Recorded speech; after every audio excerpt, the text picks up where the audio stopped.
1. Part 1. First, you have some time to look at questions 1 to 4.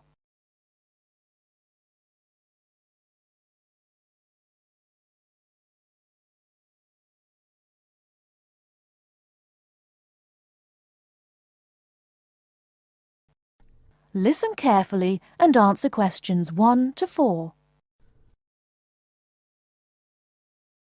Hello, I am a new student here. Hello, what can I do for you? Can you tell me what the student union does? Well, we're part of the National Union of Students, who represent students' interests across the country. We provide services for all students at this college. What kind of services? There are advisors and welfare staff, entertainments, sports clubs, union societies, meetings, campaigns, and special interest groups. We offer everything from ballroom dancing to karate, jazz, and political debates. Sounds great. How can you help overseas students? As I've said, we have welfare officers who are used to the sort of problems overseas students may have. They know where to get advice on a particular situation, or basically give whatever help is asked for. I am from the Philippines, and I hope I can meet other Filipino students who are here. I play chess and many sports, especially badminton, basketball, and wrestling. Please, can you tell me how to find out about these things? There is a Filipino society at the college. Regular meetings take place and lots of social activities are organized, such as meals, plays, and dances. The society is made up of Filipino students and other students who have an interest in the Philippines. And what about the sports? Does the union offer the ones I'm interested in? Yes, we do. There are basketball and wrestling teams. If you want to play in one of the college teams, you have to go along to training sessions and compete for a place. For badminton, you can either go to the badminton club or book a court to play with friends. Is there also a chess club or team? No, I'm afraid not. It may be best for you to put a notice on our notice board to find other players.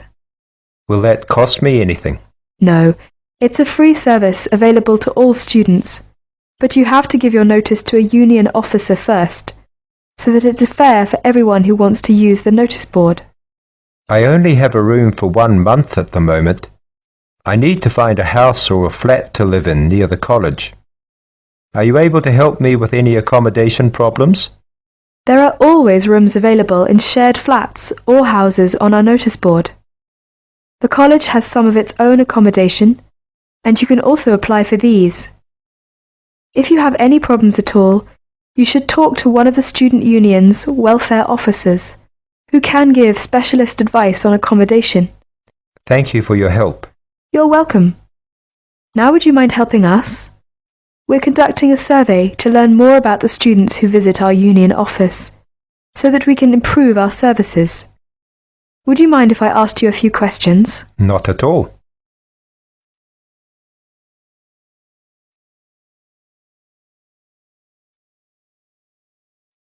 Now look at questions 5 to 10.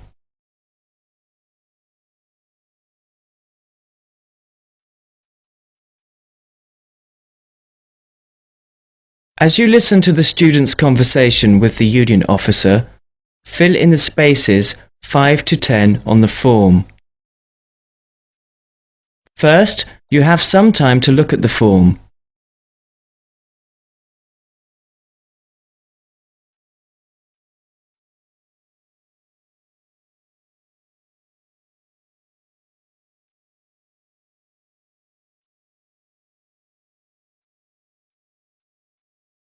Now listen carefully and fill in gaps 5 to 10.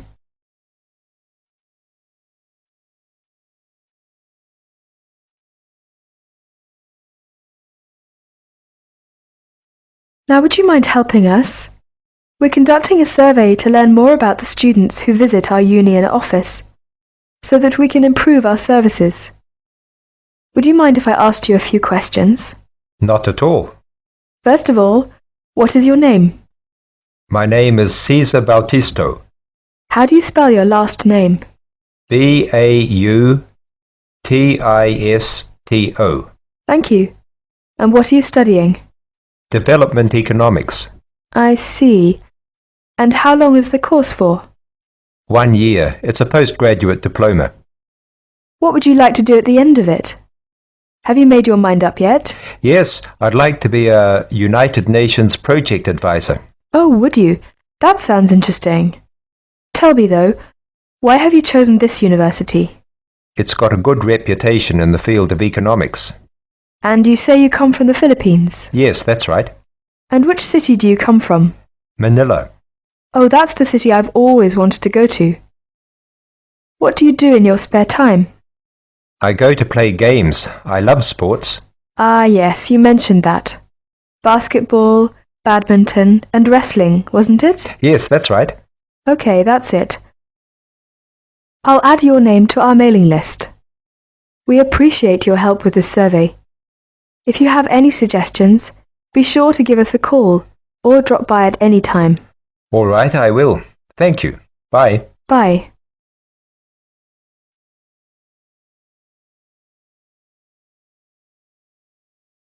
That is the end of part 1. You now have half a minute to check your answers.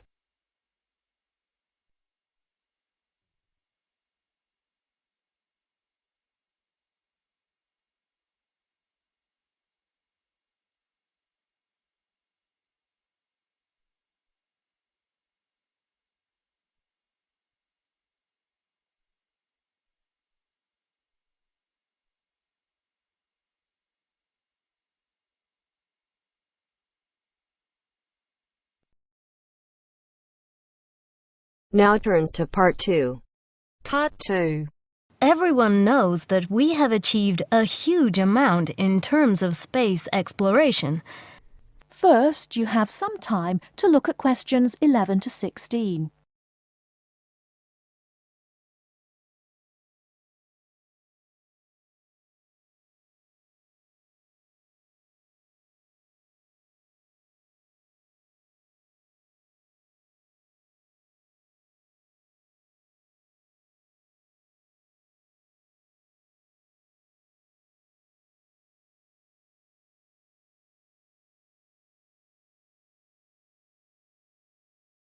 Now, listen carefully and answer questions 11 to 16.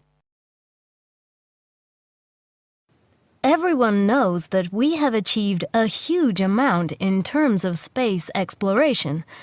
The space race between ourselves and Russia went on for nearly 20 years, but we were the first to land a man on the moon. At that time, the space race was very close, and the Russians very nearly got to the moon before us. For me, the most exciting invention, and the invention that really showed we were ahead in the space race, was the reusable space shuttle. It was first successful in 1981 and has since been used on many missions. The reusable shuttle can carry astronauts on space missions and can serve as a laboratory in which to conduct experiments. It can be used to transport equipment to space stations or to collect or repair satellites. The shuttle carries between 5 and 7 crew members. When a mission is complete, the shuttle fires thrusters, which propel it back into the Earth's atmosphere. It then glides down to make its landing.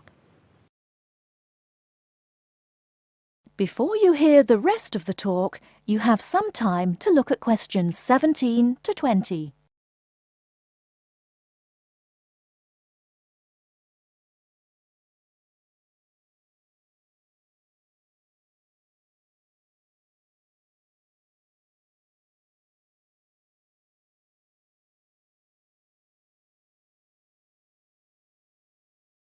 Now listen and answer questions 17 to 20. Although the remains of very early ovens have been found in many parts of the world, it was here that they were first used frequently in people's homes. In ancient Greece and in other parts of Europe and Turkey, people used ovens to bake bread. But it seems there was only one large oven that everyone shared. Here, the remains of villages from 5,000 years ago show that each mud brick house was constructed with an oven, and that baking bread and perhaps cooking meat was very common. The ovens were made of clay and shaped like a beehive. Inside they had shelves, so that a number of loaves could be cooked together, and an opening at the bottom from which ash could be removed. That is the end of part 2. You now have half a minute to check your answers.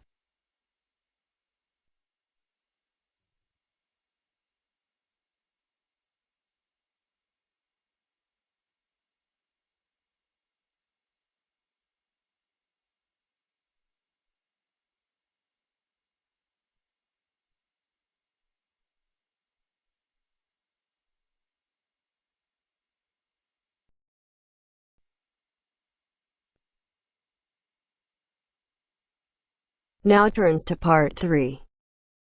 Part 3. You are going to hear a conversation between a student and a tutor. First, you have some time to look at questions 21 to 25.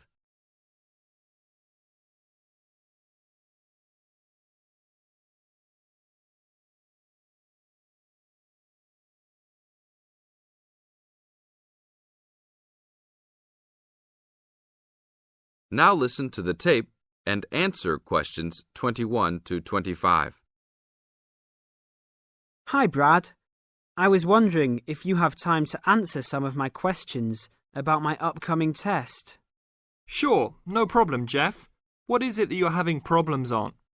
Well, it's for my English final.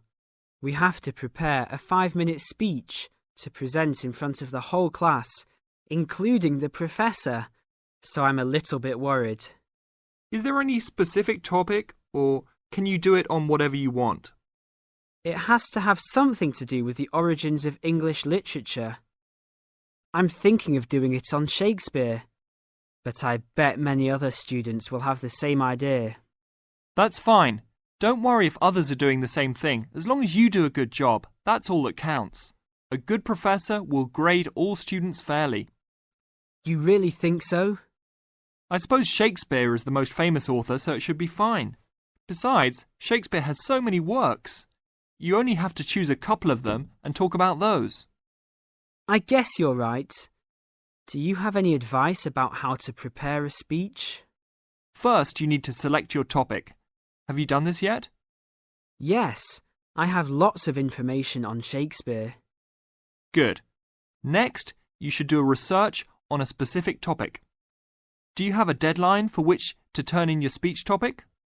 The deadline is next Tuesday. So you should have a detailed outline of what you will say by then.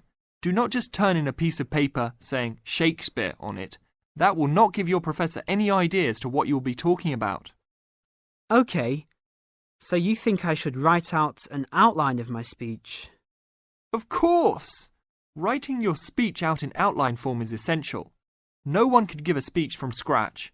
Even the president must refer to his outline when giving a speech. An outline will give you a good structure to base your speech on. Now look at questions 26 to 30.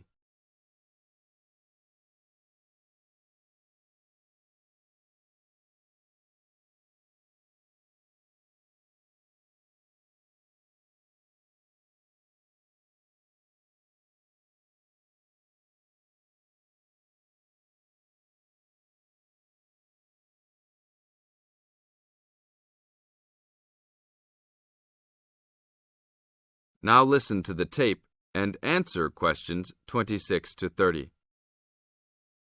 That's true. I was thinking that I would do an outline last, after I figured everything out. But I think your idea is better. What should I do after I have an outline prepared? You should then write the speech out, word for word, what you're going to say. This is so you'll have a firm idea of what you will say. It doesn't mean that the speech you will give will be exactly the same, but at least you have a fairly good idea what the final product will be. At this point, I can read it over for you if you want. Really? That would be great. I would appreciate that so much. No problem. Once you write it out, the next step is to practice giving the speech. At first, you can do it in front of the mirror, so you can see your expressions in your presentation. After that, you should practice giving your speech to some friends. I can listen to it for you too. That's a great idea. I really owe you a big favour then. Sure, you can do my Latin homework for me. Just kidding. Seriously, don't worry about it. I can help you with anything you need. So when is the speech due? Well, the speech topic is due next Tuesday. The speech itself will be due next Friday. I can help you any time you want because I have no tests this next week. Besides, I'm an English major and Shakespeare's one of my favourite authors, so helping you out will be no big deal. Thanks so much. Well, I'm going to the library to get started on all this. I'll call you tomorrow. See you tomorrow then. That is the end of part 3.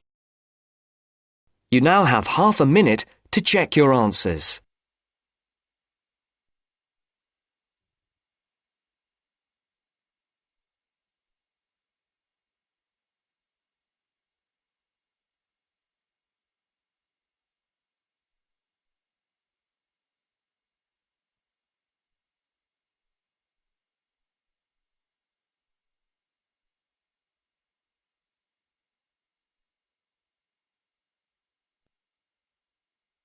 Now turns to part 4. Part 4. You will hear a historian giving a presentation about techniques to identify the origin of handwritten books from the Middle Ages. First, you have some time to look at questions 31 to 40.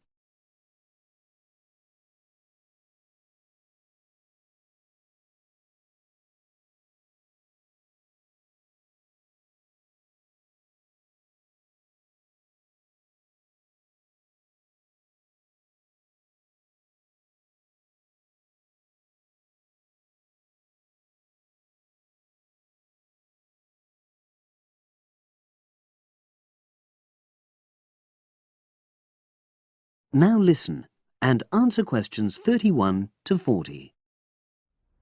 My presentation today is on how the science of genetics is being used to shed light on the origin of manuscripts, anything written by hand, produced in the medieval period, that is, the period between the 5th and 15th centuries AD. As many of you know, thousands of medieval handwritten books still exist today. Some of them have a clear provenance, that is, we know exactly where and when they were written. But the origin of many manuscripts has been a complete mystery, that is, until 2009, when geneticists started using DNA testing to shed light on their origins. But before looking at the new research, I need to explain something about the way the manuscripts were produced, particularly what they were written on. Virtually all were written on treated animal skins, and there were essentially 2 types. The first was parchment, which is made of sheepskin.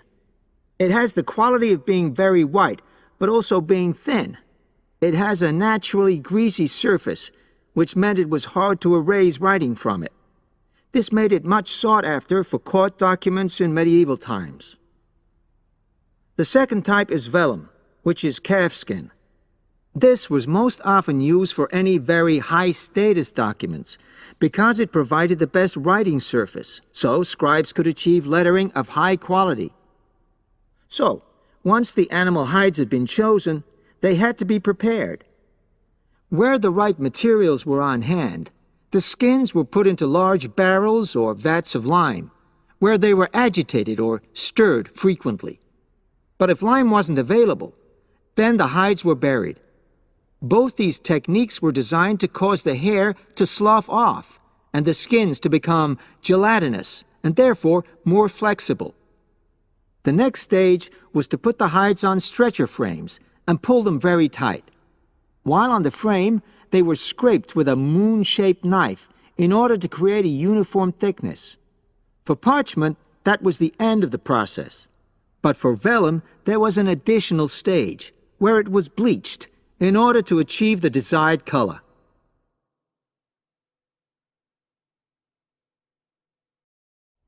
So, what does all this preparation mean for the quest to identify the origins of mystery manuscripts? Well, until recently, the only way historians and other academics were able to guess at origins was either through the analysis of the handwriting style or from the dialect in which the piece was written. But these techniques have proven unreliable for a number of reasons. It was thus decided to try to look at the problem from a different angle, to start from what is known, that is, the small number of manuscripts whose origins we do already know. Because these parchments and vellum are both made from animal hides, it was possible to subject them to DNA testing and to identify the genetic markers for the date and location of production. From this was created what is known as a baseline. The next stage was to test the mystery manuscripts, finding their DNA characteristics, and then making comparisons between the known and the mystery scripts. Genetic similarities and differences enabled the scientists to gain more information about the origins of the many manuscripts we had known virtually nothing about up to that point. Now you might ask, what are the potential uses of this new information? Well, obviously, it can shed light on the origin of individual books and manuscripts. But that's not all. It can also shed light on the evolution of the whole of the manuscript production industry in medieval times.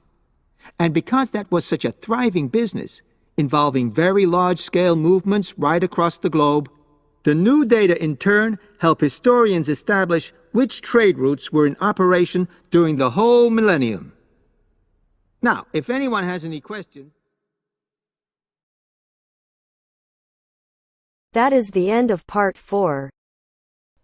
You now have half a minute to check your answers.